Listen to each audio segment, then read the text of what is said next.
the line by line interpretation of the poem. So first of all, there is a summary. So the poem is about how the scorpion stung the poet's mother and the mother's love for her children. Basically, in a line we can include the basic theme or the basic meaning.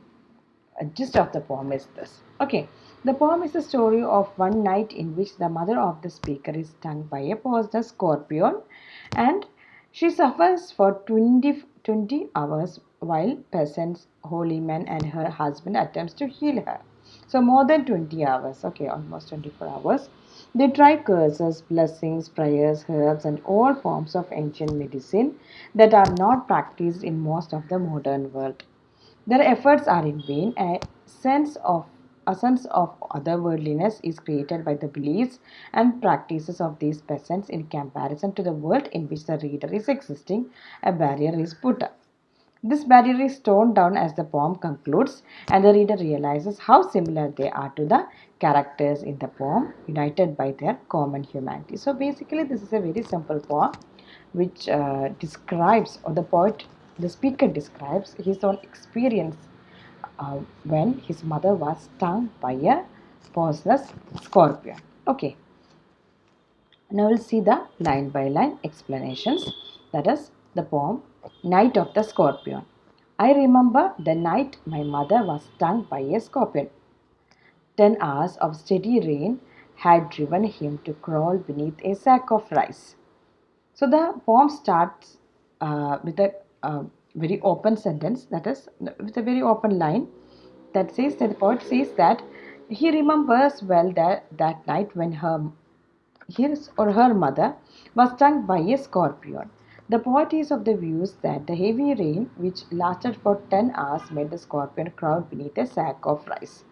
So, the speaker is speaking about his own experience, that is, that he witnessed his mother's experience that he witnessed as a child. Now, parting with his poison, flash of diabolic tale in the dark room, he risks the rain again. So the poet says that after biting his mother with its diabolic means something devilish or monstrous. That is, the scorpion went back to the rain outside again. So he get into the house due to the steady rain. But after he is stung, that is the scorpion stung his mother, he left the house. Now the poet here shows sympathy as well as anger towards the scorpion.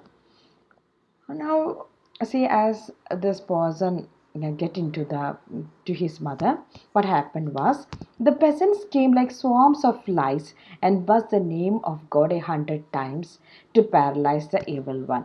So, hearing about the incident, the villagers rushed to the poet's home. However, he is not happy with them and calls them swarms of flies who buzz the name of God 100 times to paralyze the evil one. So, the evil one is the scorpion. Okay, now with candles and with lanterns, throwing giant scorpion shadows on the mud baked walls, they searched for him. He was not found. They clicked their tongues with every movement that the scorpion made. His poison moved in mother's blood, they said. So the poet then explains how the villagers searched for the scorpion with candles and with lanterns. Okay, so according to him, the villagers began searching for the scorpion, and their shadows themselves seemed to be like a giant scorpion on the mud baked walls. Now the villagers begin searching for the scorpion because there is a reason. They believe that the poison spreads across the body with the movement of scorpion. So the more the scorpion moves, the more the poison reaches or spreads into the body. So if the latter is chopped and paralyzed, the poison effect can also be controlled. So if anyone can point out or anyone can find that scorpion, the problem can be solved. That is their belief. So this is superstition and the speaker knows that well. Now, may he sit still after a prolonged search. What happened was that they couldn't find him. So they came to a conclusion. The peasants came to a conclusion, that is, may he sit still, they said. May the sins of your previous birth be burnt away tonight, they said. May your suffering decrease, the misfortunes of your next birth, they said. May the sum of all evil balance in this unreal world. So, having failed in finding the scorpion, they begin giving their own interpretation to the biting of the scorpion. Some of them said that his mother's sins, which she already committed in her previous or according to as believed in Hinduism, have been forgiven. The others assumed that she is going to die and said that the pain that she is suffering from will decrease the troubles in her next birth. Some others put forward that her good deeds will be balanced against her bad deeds because of the bite of the scorpion. So all of these peasants, when they failed to capture the scorpion, they come up with their own interpretations. Okay. Now against some, that is the sentence is the sentence runs on to the next stanza. Against the sum of good become diminished by your pain. So that is, may the sum of all evil balance in this unreal world against the sum of good become diminished by your pain. That means that balancing will happen between your good deeds and the bad deeds. Okay, due to the bite of the scorpion. Some others, may the poison purify your flesh. Some others said that the poison will purify and refresh her flesh of desire and her spirit of ambition. All of them seem to be in peace because of their thought. That is, now again, this line runs on to the next one. That is, of desire and your spirit of ambition. That, as I have already mentioned, the peasants are trying to give their own explanation. They said, and they sat around on the floor with my mother in the center, the peace of understanding on each face. More candles, more lanterns, more neighbors, more insects, and the endless rain. My mother twisted through and through, groaning on a mat. So more and more people come with candles and lanterns. His mother is, however, crying and rolling on the mat with severe pain, but nobody cares for her. The reason is simple, because they came in terms with their own interpretation of this incident.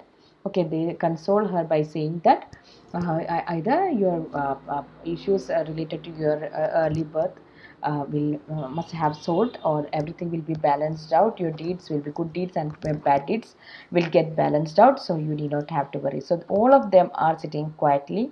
They are all surrounded, they all are sitting around her, but the thing is that this mother is getting a very hard time. So my mother twisted through and through, groaning on a mat. So she is in a mat in the center, and all of them, all the peasants, all of them are sitting around her. Okay, they all sat around her and watched. Now my father, skeptic, rationalist, trying every curse and blessing, powder, mixture, herb, and hybrid, he even poured a little paraffin upon the bitten toe and put a match to it. I watched the flame feeding on my mother. I watched the holy man perform his rites to tame the poison with an incantation. After 20 hours, it lost its sting. Now, what happened is that his father, who is a skeptic, a rationalist, tries every sort of remedies. Even though he's an Indian, he's kind of skeptic. He leaves no stone unturned to cure her. He tried every curse, every blessing, powder, mixture, herb and hybrid, everything. Okay. He also watches. Now, what the thing is that he even poured a little paraffin upon the bitten toe and then fires it up, so that he thought that the poison may get out of the body. Okay, now the poet watches the flames of the fire burning on the skin of his mother because of the little paraffin that he has, or his father has already poured onto the wound. He also watches the holy man perform his rites to tame the poison with an incantation. By reciting some special incantation, the holy man is trying to tame or to control the poison. The phrase again refers to superstitious people of his village who believe in irrational measures to cure a person. His mother ultimately recovers from the poison after 20 hours. It's not 24 hours, it's 20 hours. Okay. Now, my mother only said, "Thank God the scorpion picked on me and spared my children." Now, the, finally, after 20 hours, it lost its sting. That is, the poison has faded away.